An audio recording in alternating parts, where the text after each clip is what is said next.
بسم اللہ الرحمن الرحیم۔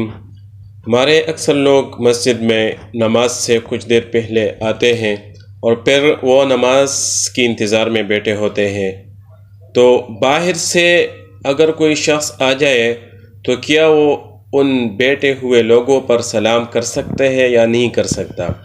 اس کے بارے میں یہ ہے کہ اگر وہ لوگ کسی وظیفے میں، ذکر میں یا قرآن کی تلاوت میں یا نوافل میں مشغول ہو تو باہر سے آنے والے شخص کو چاہیے کہ وہ ان پر سلام نہ کرے، کیونکہ ان کی سلام کی وجہ سے ان لوگوں کی عبادت میں خلل آئے گا۔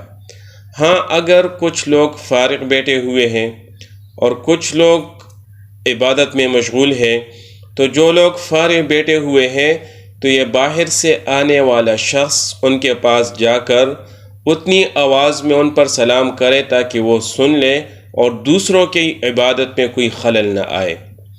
اور اگر سارے کے سارے وہ عبادت میں مشغول ہے، ذکر اذکار میں، تو پھر باہر سے آنے والے شخص کو ان لوگوں پر سلام نہیں کرنا چاہیے، بلکہ ان کو اپنے ساتھ یہی چاہیے: السلام علینا وعلی عباد اللہ الصالحین۔ بس اتنا ہی کہنا کافی ہے اس کے لیے، اور سلام کا پورا اجر و ثواب اس کو اللہ جل شانہ عطا فرمائے گا۔ سعدان لقمان آفیشل۔ مزید اسلامی ویڈیوز دیکھنے کے لیے سعدان لقمان آفیشل چینل سبسکرائب کریں، لائک کریں اور اپنے دوستوں کے ساتھ شیئر کریں۔